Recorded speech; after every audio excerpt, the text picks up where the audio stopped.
네. 그리고 최근에 스트래티지가 비트코인을 꽤 많이 팔았더라고요. 한 3,500개 정도를 매도를 한 것 같아요.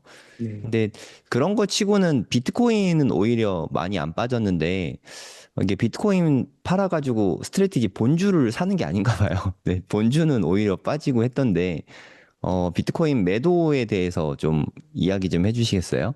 네, 그 비트코인 매도가 악재라고 우선 보입니다. 예, 근데 이제 단기적으로는 악재라고 보이고, 결국에는 계속 말씀드리는 것처럼, MSTR하고 비트코인은 29년까지 가져가는 거를 전제로 깔아야 될 것 같아요. 지금 시점에서는. 그래서 지금 시점에서 뭐 다음 달이든 뭐 심지어 2027년까지를 얘기하고 이런 것도 큰 의미가 없을 수 있다고 보입니다. 왜냐하면 지금 비트코인이 너무 정직하게도 과거 사이클 그대로 움직이고 있거든요. 그래서 사실 뭐 지금 뭐 반등을 주고 이런 것들이 물론 이제 어떤 뉴스를 갖고 와서 엮어가지고 얘기할 수는 있긴 하겠지만 대세적으로 봤을 때는 그렇게 막 영양가 있다 이렇게 말씀드리기가 좀 어려울 수도 있을 것 같아요. 지금까지 보아온 패턴으로 인해서는요. 그래서 좀 유의미한 뭔가 패턴의 큰 변화의 흐름이 나타나기 전까지는 일단은 사이클로 보면서 길게 길게 보고 가면서 지금 이제 다음 반감기, 5라운드 사이클의 반감기가 28년 4월 정도로 예상이 되거든요. 그러면은 보통 이제 그걸 기점으로 해서 한 1년 6개월 전이 매수 타이밍이고 1년 6개월, 12개월에서 한 18개월 정도가 매도 타이밍이거든요. 그래서 그렇게 봤을 때, 이제 올해, 조금 더 이제 보수적으로 보면은 한 8월? 다음 달부터 이제 매수가 들어가면 좋은 거죠, 사실. 패턴대로 음. 가면은요. 그리고 이제 매도는 29년 10월 전으로 해가지고 뭐 한 4월부터 10월 사이에 이제 매도가 나오면은 이제 좋다고 볼 수가 있거든요. 그래서 지금 워낙 사이클대로 그대로 가고 있기 때문에 그 패턴상에서 이제 마이크로 스트래티지든 뭐든 뭐 이제 우선 그거를 딱 먼저 이제 생각하면 좋을 것 같고요. 뭐 2만 개를 팔든 3만 개를 팔든 이제 중장기적으로 봤을 때는 그게 큰 영향은 미치지 못할 것 같아요. 왜냐면 이미 84만 개나 갖고 있고 거기서 뭐 2만 개 팔든 4만 개를 팔든 심지어 10만 개를 판다고 해도 저는 크게 뭐 그렇게 대단한 일이냐 그런 생각은 들거든요. 근데 이제 그 비트코인을 이제 너무 소중히 여기는 소위 이제 맥시멀리스트 같은 분들에게 있어서는 조금 배신감으로 여겨질 수 있겠죠. 그리고 매도를 하면은 이제 비트코인 가격이 또 아무래도 출렁출렁 할 거고 또 여론에서 그거를 다 이제 받아쓰기 하면서 이제 변동성이 커지겠죠. 그래서 그런 스트레스는 계속 있을 것 같은데 결국 이제 비트코인이 20만, 30만, 40만 뭐 이렇게 가게 되면은 결국 이 과거들도 굉장한 스트레스 그냥 하나의 추억 뭐 그 정도로 기억되지 않을까 싶습니다. 네, 말씀하셨던 기업 중에 뭐 비트마인이나 이더리움 뭐 이런 것들도 있는데, 상당히 많이 빠졌잖아요. 특히 비트마인은 정말 바닥을 기고 있는 것 같은데, 그럼 네. 나중에 상승장이 오면, 비트마인 같은 애는 가장 많이 오를 가능성도 있을까요? 네, 저는 그럴 가능성이 있다고 봅니다. 근데 그 미래가 100%는 아니니까요. 소액 투자하는 거는 투자해 볼 만한 것 같아요. 그래서 저도 갖고 음. 있고요. 그래서 당연히 이제 만약에 지금 저희 만약에 저희 거인의 정원에서 나온 책들 이더리움 없는 미래는 없다 이런 책들 보면은 가슴이 뜨거워지거든요. 그리고 네. 자산 토큰 없는 미래는 없다 이런 거 보면은 앞으로의 금융이 나아갈 때 있어서 이더리움이라든지 뭐 USDC, USDT가 스테이블 코인의 역할이 정말 엄청납니다. 그리고 지금 뉴스도 계속 나오고 있는데 RWA의 거래 비중이 계속 올라가고 있어요. 그래서 그런 것들이 이제 시장이 이제 반응을 할 때 만약에 이제 정말로 그 책의 내용대로 시나리오가 흘러가게 된다면은 많이 오르겠죠. 예. 근데 이제 그 과정에 있어서 너무나도 힘들고 고통스러울 수 있기 때문에 아까 말씀드린 것처럼 뭐 포트의 1%, 0.5%를 담아서 뭐 5배, 10배 뭐 이런 수익률을 노려보는 게 더 적절한 전략이 아닐까 싶습니다. 네. 지금 뭐 비트마인 같은 경우는 순자산 가치, 그러니까 MNAV가 한 0.78배 정도밖에 안 되는 것 같아요. 스트래티지보다 훨씬 더 처참한 것 같거든요. 네. 이런 때 한 1%, 포트폴리오의 한 1% 정도는 비트마인 매수하는 건 어떨까요? 네, MSTR을 1% 담고 비트마인은 0.5% 담으면 좋지 않을까. 조금 더 네. 조심스럽게. 네, 왜냐하면 비트마인, 저는 이제 사실 어떻게 보냐면 비트코인이 한 번 더 떨어질 수 있다라고 보거든요. 네. 10월 전까지 해서. 그래서 저는 뭐 앞에 4자도 될 수 있고 5자도 될 수 있다라고 보고 있어요. 음. 그러면 MSTR 진짜 60불, 50불 갈 수 있다고 보입니다. 그러면 비트마인은 아마 여기서 더 가루가 될 거예요. 진짜 99% 빠질 수도 있거든요. 네. 그래서 그것까지 감당이 가능한 한 분들은 뭐 담을 수 있지만 우리가 지금은 감당 가능한 것 같지만 막상 그 닥치면 감당하실 수 있는 분들이 거의 없다라고 저는 보거든요. 비트코인도 이 정도인데요. 그래서 정말 조심해야 된다. 0.5가 아니라 0.1일 수도 있을 것 같아요. 그러면 담더라도 정말 소액으로 담아야 되고 급하게 담을 필요는 없다. 네, 이렇게 보면 될까요? 네네네. 맞습니다. 그러면 아니면은 지금 담고 진짜로 지갑 같은데 아니면 지갑을 보낼 수가 없으니까 아예 진짜 계좌 막 비밀번호 틀려가지고 안 볼 자신이 있어가지고 한 안 3년 쓰는 계좌에 지나가지고 예, 3년 지나서 열어볼 각오 이 정도면 될 것 같습니다. 아, 근데 3년 지난 후에는 또 어떤 일이 있을지 모르니까 뭐 한 2년 정도 있다 까보면 어떨까요? 그렇죠. 네.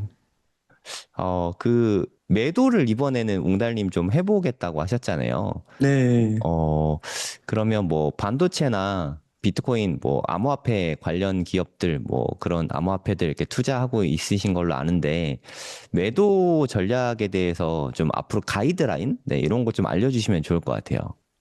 네, 저는 이제 지금 예를 들면 마라 같은 것도 좀 투자를 하고 있거든요. 그런데 네. 이제 마라도 최근에 매도를 했습니다. 그리고 오늘도 매도를 했어요. 오늘도 한 20%가 갑자기 오르더라고요. 음, 그래가지고 일부 또 덜어내고 또 근데 어제 그저께는 또 11불까지 빠지더라고요. 그럼 그럴 때는 좀 담고요. 그러니까 전체 포트폴리오를 다 팔고 다 사고 이러진 않고 이런 초고변동성 자산들은 이제 저도 이제 경험을 해보니까 적절하게 팔아줘야 되더라고요. 그렇지 음, 않으면은 이거를 다 견디면서 가는 거는 너무 힘들어요. 힘들기도 하고 스트레스도 되고요. 그래서 저도 이제 마라도 사팔사팔 하면서 이제 꽤 수익률이 이제 거두고 조금씩 조금씩 거두고 있는데요. 뭐 20%가 오르든 30%가 오르든 그건 이제 개인의 기준에 맞게 이제 하면 좋은데 이제 헤지펀드에서 많이 하는 전략 중에 하나가 한 30% 오르면 30%를 팔더라고요. 음, 예, 이런 초고변동성 자산들은요. 그러니까 이제 반도체나 이제 뭐 다른 것들은 어 그게 아닐 수도 있어요. 그리고 뭐 S&P 500이나 나스닥 같은 경우는 진짜 팔지 않고 계속 모아가도 되는 거죠. 적립식으로. 근데 이제 변동성이 큰 것들은 적절하게 팔아줘야 되는 거예요. 왜냐면은 실적이 없잖아요. 가늠을 할 수가 없어요. 그리고 어떤 뉴스 하나하나에 너무나도 변동성이 크기 때문에 그 정도? 근데 이제 30%가 너무 높다고 생각하면 그게 10%가 될 수도 있고 20%가 될 수 있는 거죠.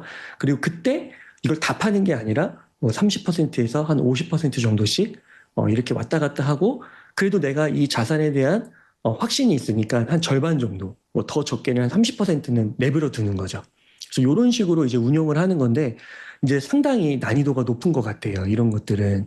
그래서 이런 것들은 스트레스도 많이 되는 거고 그래서 이제, 그리고 어느 정도 자금을 좀 굴려야 그 10%, 20% 수익이 났을 때 내가 신경 쓰고, 그리고, 시간도 투입한 거 대비 이제 내 어떻게 뭐 노동의 대가, 정신적인 스트레스의 대가를 뽑아낼 수 있는 거잖아요. 그래서 이러한 것들을 다 종합적으로 해서 접근을 해야 되지 않나 싶고요. 그래서 이런 것들을 사실 이제 직장인 분들 다니시고 야근도 많으시고 이런 분들이 많이 하시는 건 거의 저는 불가능할 거라고 보고요. 그래서 그런 분들은 차라리 이제 이쪽은 아까 말씀드린 대로 분량을 굉장히 적게 하시거나 아니면 비트코인을 그냥 적립식 투자로 모아가시거나 아니면은 나스닥, S&P, 뭐 반도체 요 정도를 계속 월 적립식 투자로 하시거나 뭐 이렇게 하셔도 뭐 연에 한 15%에서 25% 수익률을 장기적으로 봤을 땐 가져갈 수 있을 거라고 보거든요. 그래서 그렇게 하는 것도 괜찮을 것 같습니다. 그러면 현 시점에 한 1억 정도를 비트코인에 처음 투자하고자 한다. 그러면 어떤 식으로 들어가고 어떤 식으로 나오는 게 가이드라인 좀 잡아주시면 좋겠습니다. 만약에 금융 포트폴리오를 하나도 안 갖고 있고 그 아니, 뭐 1억이 주식은 좀 가지고 있다고 치고 네. 한 1억 정도로 비트코인을 시작해보고자 한다 하시는 분께 좀 음, 조언 좀 부탁드릴게요. 저는 이제 개인적으로 그 비트코인을 너무 지금 사기 시작하신다고 하시는 분들은 비트코인 공부가 거의 안 돼 있으셨을 거라고 보여요. 그리고 그런데 이제 관심을 갖고 들어오시는 건데, 근데 이제 제가 봤을 때는 지금 가격대는 되게 좋아 보이거든요. 그래서 전체 포트폴리오에서 한 5% 정도로 생각하셔가지고요. 지금부터 뭐 한 연말까지 한 4, 5개월 정도 이렇게 해가지고 뭐 매일이 됐든 매주가 됐든 매월이 됐든 그 1억이면 한 500만 원 되겠네요. 그 500만 원을 뭐 5개월로 나누면 한 달에 100만 원씩 그렇게 적립식 매수를 한번 해보시면 어떨까 싶습니다. 그리고 5%에서 뭐 10%로 늘리는 거는 이제 한번 투자해 보시면서 느끼시면서 투자를 하시면 좋을 것 같고요. 근데 만약에 비트코인에 대해서 어느 정도 좀 공부도 좀 돼 있고 현금이 1억이 있는데 500만 원 투자는 좀 적지 않나요? 공부가 좀 돼 있다는 경우에는.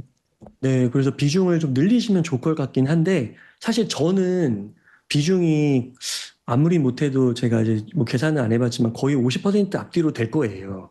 그러니까 굉장히 많은 부분을 갖고 있습니다. 그리고 비트코인뿐만 아니라 비트코인 관련된 것들도 많이 갖고 있는데요. 근데 제가 이제 지켜보면서 저도 지금 이제 그렇게 갖고 있는데 이렇게 하락을 저도 맞은 거잖아요. 물론 일부 레버리지 물량을 운 좋게도 한 10만 달러 부근에서 매도를 하면서 다 이제 순수하게 현물로 갖고 있으니까 제가 버틸 수가 있는 거거든요. 이런 것들을. 그리고 앞으로 올라갈 거라고 확신을 하니까요. 그리고 이제 현금 흐름이 계속 있으니까 뭐 미국 주식도 사고 이러면서 이거를 이제 포트폴리오를 맞춰갈 수 있는 건데 근데 이제 제가 이 하락장이 오면서 한 7, 8개월 동안 이렇게 주변을 바라보니까 이게 할 수 있는 분들이 거의 없는 것 같아요.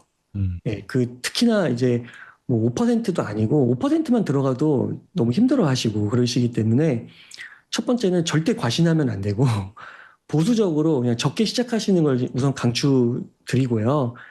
그 다음에 이제 뭐 10%, 20% 늘려가는 거는, 정말로 이제 본인의 그 그릇에 맞게 투자를 하셔라. 좀 이런 말씀을 드리고, 일률적으로 답변을 드리기가 참 위험하고 어렵다. 왜냐하면 제가 주변에서 너무 많은 분들이 음. 너무나 힘들어하는 거를 보면서 그런 말씀을 좀 드리고 싶습니다.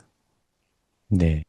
그 사실 비트코인 뭐 사이클상으로 올해 한 10월, 11월 정도가 최저점을 찍을 거라고 예측은 되긴 하지만 그건 사실 아무도 모르는 거고 그리고 음, 사람들도 좀 알아두셔야 되는 게 그 최저점을 찍은 다음에 바로 급등하거나 뭐 하지 않거든요, 사실. 바닥을 찍은 다음에 그 부근에서 되게 오랜 시간을 머무르잖아요. 거의 뭐 한 6개월에서 1년 가까이 거기에 그냥 그 부근에서 머무르는데, 근데 사람들이 비트코인을 투자하는 이유는 급등하는 거 맛보려고 이렇게 투자를 많이 하시는 것 같아요. 네. 그러니까 상승의 모습? 만약에 9월 달, 10월 달 이후에, 그때 만약에 상승이 온다면, 그때 좀 빠른 속도로 올라갈 가능성도 좀 있을까요? 제가 이제 지난 하락장부터 저도 매수하기 시작했거든요. 본격적으로. 근데 이제 그때 보면은 이 15,000달러가 바닥이었습니다. 근데 이 15,000달러가 이제 한 2022년 제 기억에 연말이었어요. 그리고 11월 23년 정도 초, 됐던 것 같아요.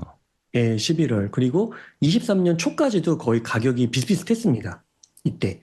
근데 그리고 나서 한 2, 3개월 있다가 이제 가격이 떴는데 이때 이제 보면은 별로 안 오른 것 같지만 사실 가격이 워낙 낮기 때문에 여기서 2만 3천만 와도 50% 이상 이게 오른 거거든요.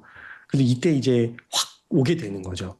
그래서 이제 가격이 워낙 낮기 때문에 이 저점만 잘 잡으면은 꽤 괜찮은 수익률을 금방 얻을 수도 있을 거라고 생각이 듭니다. 그래서 삼성전자 같은 경우도 거의 1년 사이에 지금 6배, 7배가 올랐다가 좀 조정을 받은 거잖아요. 그래서 비트코인도 그렇게 될 수 있을 것 같아요. 여기서 보시면은 11월이라고 했을 때 11월에 이제 15,000을 찍었다고 했을 때 요 조정 나오기 전에 요때쯤이라고 하면은 이때가 30만이거든요. 그럼 이때가 지금 4월인데 11월에 들어가서 4월이니까 12, 1, 2, 3, 4, 5개월이거든요. 5개월의 주가가 2배 정도 된 거거든요. 그래서 요런 것도 뭐 2배까지 아니더라도 50% 정도는 저도 이번에 한번 노려볼 수 있지 않을까. 만약에 패턴대로 가면 뭐 8월에서 12월 정도? 그때 어디서 이제 저점이 나올지 모르겠지만 그 정도에서 만약에 내가 저점을 잡는다면은 거기서 5개월이니까 27년도 빠르면 1월, 늦어도 뭐 한 4월 정도? 그 안에 한 50% 성장은 맛볼 수도 있지 않을까. 뭐 이렇게는 생각해 볼 수 있을 것 같습니다. 근데 여기서 좀 주의하셔야 되는 게, 뭐, 예를 들어 지금 현재 가격을 1억이라고 한다고 치면, 1억에서 50% 오르는 게 아니라 30% 빠진 다음에 50% 그렇죠. 올라갈 수 있다는 거. 이걸 좀 맞아요. 주의하셔야 될 것 같아요. 맞아요. 예, 그래서 저도 이제 8월에서 12월에 저점이 한 번 더 나온다는 전제로 예, 그거 저점을 기반으로 한 바닥에서 50% 정도 반등은 그 정도 기간에 나올 수 있는 거고 지금은 이제 말씀드리는 것처럼 지금 산 가격은 빠질 수도 있고 올라갈 수도 있어요. 그건 아무도 몰라요. 저는 비트코인의 신이 와도 모른다고 생각합니다. 사토시 나카모토가 다시 살아와도 그건 모른다고 생각하는데 여기서 아까 말씀드린 대로 뭐 한 4만 5천까지 빠지면 그죠? 그러면은 지금 6만 3천에서 50%가 오르면은 9만이 돼야 되는 거잖아요. 9만 5천 정도. 근데 4만 5천이라고 하면 50%면 한 6만 5천에서 7만만 가도 50%가 오르게 되는 것이거든요. 그래서 그렇게 좀 요거 타이밍을 좀 구분해서 봐야 될 것 같습니다. 네, 제가 2023년에 웅달님을 처음 만났었잖아요. 그때는 저도 웅달님처럼 그렇게 이야기를 하고 그렇게 생각을 했었거든요, 사실. 예, 2022년, 23년에는 그래, 언제든지 빠질 수 있으니까 좀 조심해서 투자해야지라는 생각을 했었는데, 23년 웅달님을 만나고 오히려 생각이 많이 바뀌었어요. 저는 예, 그때 웅달님이 뭐라고 하셨냐면, 전 비트코인 되게 좋다고 생각하고, 지금 사나? 더 빠지나? 어차피 사봤자 뭐 한두 개밖에 차이 안 나요. 라고 말을 하는 걸 듣고 제가 되게 쇼크를 먹었거든요. 저는 예, 하락이 오면 사고, 안 오면 좀 조심해서 사야지. 항상 이렇게 생각을 하는데, 웅달님은 그때 엄청 과감하셨단 말이에요. 네. 그때와 지금의 비트코인 투자관이 좀 어떻게 바뀌었나요? 그때랑 지금은 이제 많이 다른 게요. 그때는 비트코인이 그래도 적었죠. 상대적으로. 음. 저는 이때 올라오면서도 계속 샀으니까요. 그리고 이제 지금은 이제 그 다른 각각 관련된 것들도 이제 많이 비중이 늘었잖아요. 그래서 오히려 저는 이제 어떻게 보면 포트폴리오를 좀 꾸리고 이제 여기서 비트코인이 다음 사이클에 올라가면 이제 좀 팔아야 되는 그런 상황인 것 같습니다. 근데 이제 그때는 어떻게 보면 이제 비트코인을 그래도 모아가는 시기고 가격도 워낙 쌌잖아요. 예, 그런 시기이기 때문에 그 봉현이 형님이랑도 한번 그런 얘기를 한번 방송에서 언급한 적이 있는데 제가 22년, 23년 때 엄청 표정이 밝았대요. 어떻게 그 막 빠져도 막 되게 밝았대요. 저는 이제 그런 거를 기억을 못 했는데 그렇게 저를 기억하더라고요. 그러니까 이제 그때랑 지금은 이제 아무래도 갖고 있는 양이나 금액이 좀 달라서 그리고 또 이제 주변에 함께하는 분들도 다르고 그래서 좀 이제 이게 많이 바뀐 게 아닌가 싶습니다. 그리고 이제 뭐 극단적인 좀 비유를 들면은 뭐 1억을 갖고 있는 사람과 100억을 갖고 있는 사람은 포트폴리오가 같을 수가 없잖아요. 물론 1조 갖고 있는 사람은 또 같을 수가 없고 뭐 1조를 갖게 되면 진짜 뭐 채권도 담고 금도 담고 은도 담고 막 구리도 담고 별걸 다 담겠죠. 예, 그런 식으로 이제 다변화 이제 이해하기 쉽게 이제 말씀을 드리는 겁니다. 그래서 그런 식으로 이제 포트의 다변화 그리고 포트의 안정 이런 것들을 좀 추구하는 게 아닌가 싶습니다. 그럼 웅달님이 이번에는 좀 비트코인 일부 매도를 생각한다고 여러 차례 말씀하셨는데, 네. 처음 스타트는 얼마 정도 금액으로 보고 있으세요? 제가 조금이라도, 그러니까 0.001개라도 매도하는 시점을 음, 언제로 보고 있으신가요? 그러니까요. 그것도 이제 뭐 큰 틀에서 근데 이제 제가 항상 말씀드리는 게 계획은 계획일 뿐이고 딱 그 매도하는 시점에 가서 또 상황을 봐야 되는데 일단 뭐 지금 생각했을 때는 그래도 한 3억? 예, 3억 음. 정도니까 20만 달러?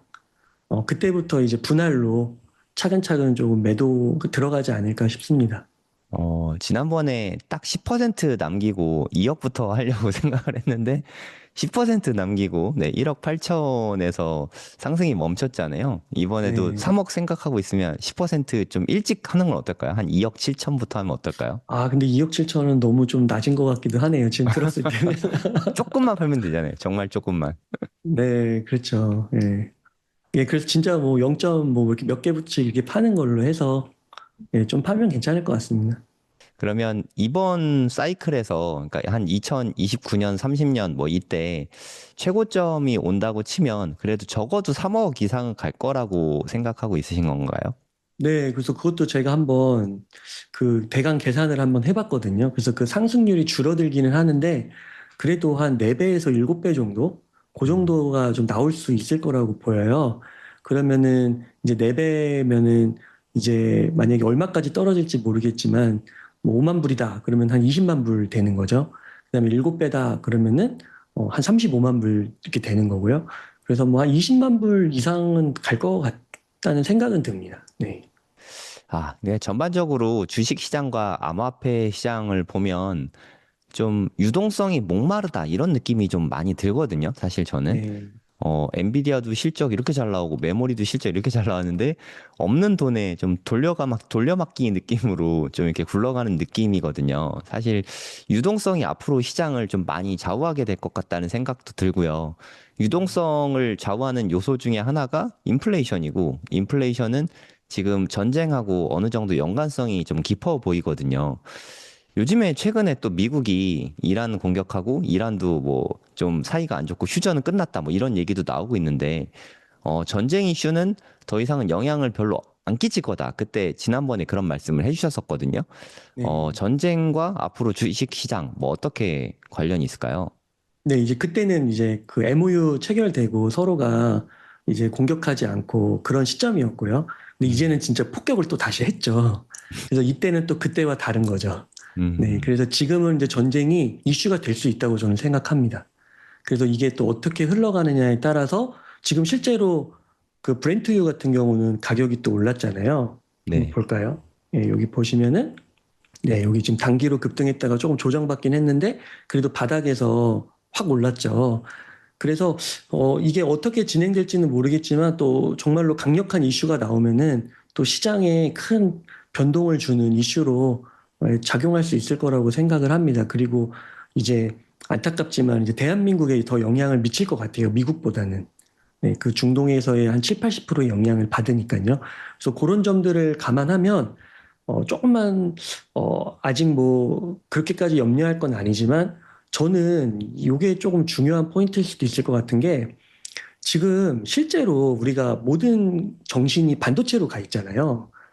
그래서 그런지 모르겠지만 사실 나스닥이나 지금 나스닥이 한 3, 4% 빠졌고요. 오늘도 상승이 나왔죠. 그다음에 S&P 500도 지금 1%도 안 돼요. 하락폭이. 뭐 1%라고 하겠습니다. 제가 잘못 찍었을 수도 있으니까. 하락이 너무 작아요. 근데 사실 S&P 500이랑 나스닥은 저는 어떻게 생각하냐면 한 5%에서 10% 정도의 하락은 그냥 1년에 몇 번씩 나올 수 있다고 생각하거든요. 그러니까 우리가 그냥 이렇게 뭐 공기 잘못 들이마셨을 때 헛기침하는 거, 장기침하는 정도로 언제든지 그 나올 수 있는 거라고 생각해요. 근데 지금 이런 상황인데도 어떻게 보면 코스피가 지금 7,200이 갔잖아요. 그리고 삼성전자, SK하이닉스 거의 20에서 30%대 하락을 하고요. 근데 우리는 지금 반도체에만 집중을 하고 있다는 거죠. 만약에 S&P 500이랑 나스닥이 조정을 받기 시작해서 심지어 그게 뭐 시스템적인, 그러니까 뭐 구조적인, 체계적인 그런 게 아니라 비체계적인 그러니까 5%, 10%의 이런 약조정이라고 해야 될까요? 뭐 그 정도 조정을 받는다 해도 반도체가 크게 또 흔들릴 수 있을 것 같아요.